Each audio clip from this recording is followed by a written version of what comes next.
Есімі мен еңбегі елге таныс. Өмірі өнеге, тағдыры тағылым. Адамзат атаулыға ортақ тұлға. Әуе толқынында өркениетті өзгерткендер хабары. Бүгінгі бағдарламада адамзат игілігі үшін көп жаңалық ашқан Илон Маск жайлы айтамыз. Илон Маск, Tesla, SpaceX, Neuralink және The Boring компанияларының негізін қалаушы және басшысы. Маск 1971 жылы оңтүстік Африканың Притория қаласында дүниеге келген. Әкесі оңтүстік Африканың, ал анасы Канада азаматы. 17 жасында Канадаға көшіп келген. 2 жылдан кейін Илон Маск Пенсильвания университетіне түсу үшін ақш-қа қоныс аударады. Ал Америка азаматтығын 2002 жылы алды.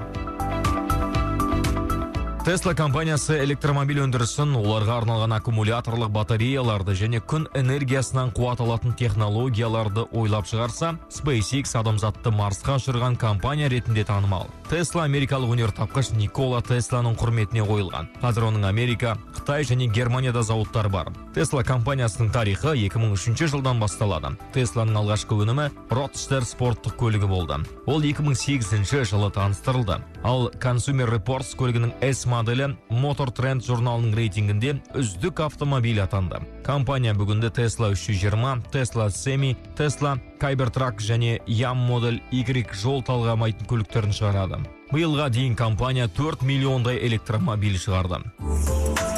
Естімеген елде көп. Илон Маск болашақта адамзат Марста өмір сүре алатындай жағдай жасап, қалашық салуды көздейді. Осы мақсатта биыл Марсқа алғаш рет адам ұшырмақ. Бұл жобамен Илон Масктың SpaceX компаниясы айналысады. Компания 2019 жылы SpaceX Dragon ғарыш кемесін сынақтан сәтті өткізді. 2020 жылы аталған зымыран тұңғыш мәрте халықаралық ғарыш станциясымен түйісті. Осылайша SpaceX ғарышқа туристік мақсатта ұшуға болатын қызмет түрін ұсынбақ. Өркениетті өзгерткендер.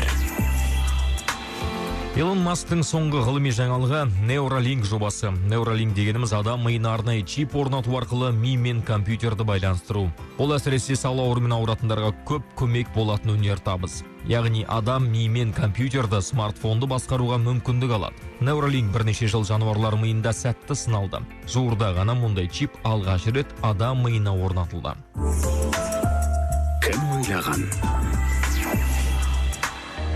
Қазір Илон Маск компаниялар активтерінің жалпы құны 201,6 миллиард ақш доллары. Ол Tesla акцияларының шамамен 21%-на иелік етеді. Ал SpaceX-тің құны шамамен 150 миллиард доллар. Бұл көрсеткішке компания небәрі 4 жылда жеткен. Оның үлкен қалалардағы көлік трафигін оңтайландырумен айналысатын Boeing Company жобасының жалпы құны 5,7 миллиард ақш доллары. Илон Маск сондай-ақ 2 жыл бұрын Twitter компаниясын 44 миллиард долларға сатып алды.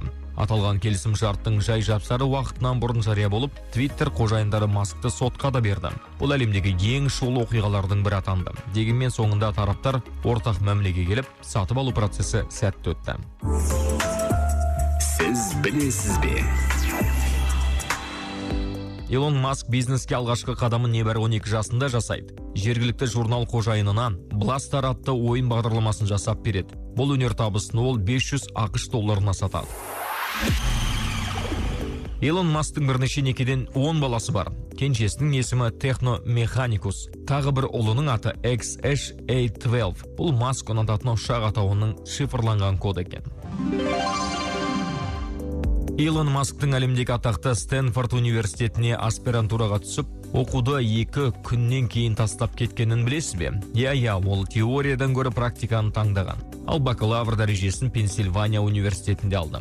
Тесланың негізін о баста Мартин Эберхард пен Марк Тарпенинг есімді 2 жігіт қалады. Ал Илон Маск компанияны олардан сәл кейінірек 6,5 миллион фунт стерлинг беріп сатып алды. Компанияның жаңа дәуірде осыдан басталды.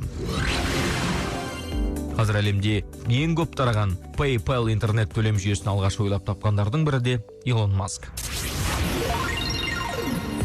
Илон Маск адам миының мүмкіндіктері әлдеқайда кең екенін дәлелдеген. Сол арқылы өркениеттің дамуына өлшеусіз үлес қосқан замандасымыздың бірі. Оның Starlink жерсеріктік интернетінің игілігін қазір әлемнің түкпір-түкпірінде қолдана бастады. Қазірдің өзінде пилоттық режимде Алматы облысында 10 мектебінде Starlink арқылы интернет байланысы бар. болашақта 2000 мектепке орнатылмақ. Хабарды дайындағандар Дулат Абибулла, Қайсар Тұрмағанбет.